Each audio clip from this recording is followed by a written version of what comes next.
Hello! Welcome to Alchemist Whim. Today we're going to start the YouTube channel. So I'm the Alchemist Jen, and every day we're going to focus on whatever my whim is. So whatever kind of crafty thing I feel up to doing that day.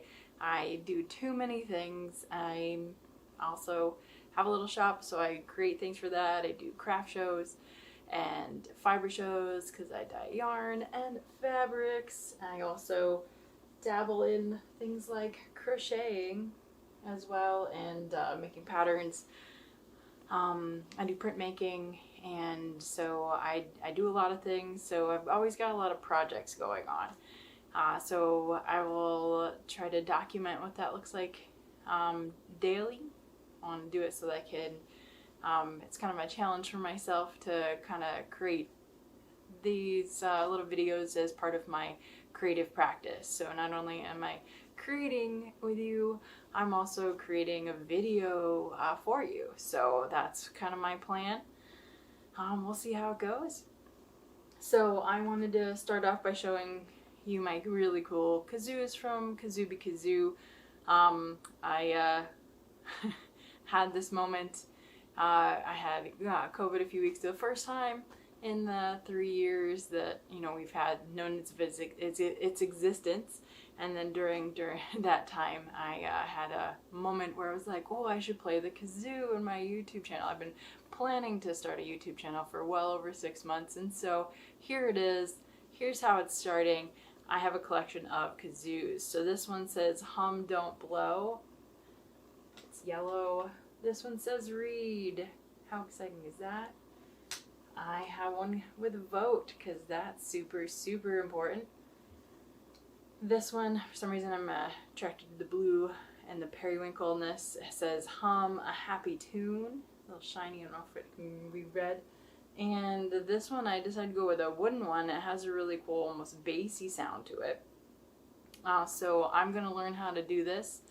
I also have asthma, so I figure it can help my lungs and help strengthen those guys out. So I figure it's worth a shot.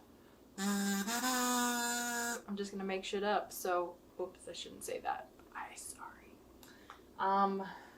So today I think I'll talk about fabric. So I ice-dyed this, and I draped it over a couple of PVC pipes so that the dye would flow down the fabric as the ice melted. This one also has sparkles in it, so I think it just adds a lot of extra fun to it. And I just like sparkly things. Sparkly things are happy things, and so are fun colors. Life can get weird sometimes, and sometimes there's not enough happy things, so if we can make extra things that are happy, why not? And so it gives us more positivity and helps make our days go better. So that's kind of my thing. So I think I'm going to work on a little bit of this crochet. It's a hat. It's going to be a hat. So it gets folded over, and then you can roll over the top part, and then I'll kind of cinch in the other top edge, and then it'll probably have a pom-pom on the top. So it's a very basic stitch. So I'm just doing a single crochet, and then the cool thing with this is that it's going to go into kind of that one side. I can even set myself up correctly. There we go. That one side, not the full stitch, just the top piece of it. So that way it's going to create a little ledge. So that's what's creating that ribbing, is going into one half of the stitch, just the outer edge of the stitch, so that way you can create a nice ribbing. It creates a nice stretch to it too, so it'll fit over a head. This one's for a little one. It's amazing really how the sizes of heads, they grow, but I mean, kids can wear adult hats. I mean, they're not, especially like the things that are crocheted or knit, usually are stretchy material. And so, you know, as far as sizes go, they're all pretty similar. So a few inches here and there will make just a bit of a difference, but just keep on crocheting. And I don't know, it's fun to make a pom-pom, so I'll do that in another episode. Pom-poms are really fun. I just got a pom-pom maker probably a couple months ago, and so it's extra fun to be able to do that. I also feel like it's easy to, I've only made a couple of them, easy to make mistakes, and then I feel like I've wasted a bunch of yarn. I do have this weird little stash bag of extra pieces of yarn and fabric that I have because of sewing that I use to as stuffing. So or I'll use it in other projects. So I might come up with a thing that I kind of sew together or stitch together, tie together, that's got a bunch of extraneous pieces of fabric or yarns, just to keep things interesting. I've been crocheting for a really long time. So, gosh, I really want to say that it's probably been about 20 years. And I started in college. I was doing some paintings, and I did a blanket of a pig painting I did. So at least I have a time frame about when I started, because I know when I did that painting, and then I made a blanket of it afterwards.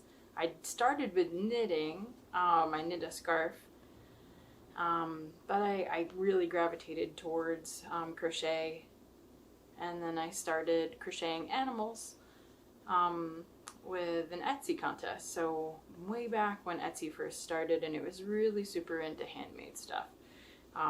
There were different contests, so I started with an amigurumi contest and just took off with crocheting. So I've been crocheting for a very long time. I can crochet anything. Like, it's very natural for me. I don't have to think about it. I can build anything 3D with crochet. I can do patterns without thinking about it. Knitting, on the other hand, takes a lot more effort for me. It's not as intuitive, whereas crocheting is very intuitive for me. I can see how it blocks out. I had different times too when I was drawing where I found it was easier to crochet the item or creature, and I could really see it in a three-dimensional aspect before I was drawing it. So it's kind of an interesting medium for me. So I like to build things with yarn. I think that's really where I started to want to dye yarn as well. And then I also really started spinning. So I spun my own yarn. I started to learn how to do that. I got a spinning wheel. I have an Ashford Kiwi.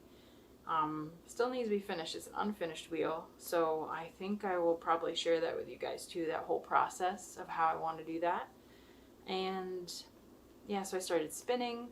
I got into fiber arts that way, started dyeing, did the nice simple microwave dyeing with Kool-Aid to start, as one does. And then I kind of focused more on a more corporate line career for a bit, stopped creating as much, didn't really like who I was becoming, and then I decided that, you know, ultimately I wanted to be more creative again. So so here I am. I have my own business. I got my own YouTube channel, and just keep crocheting and keep creating and building on what I want to do. I find I'm much happier being a creative person than seeking after somebody else's dream.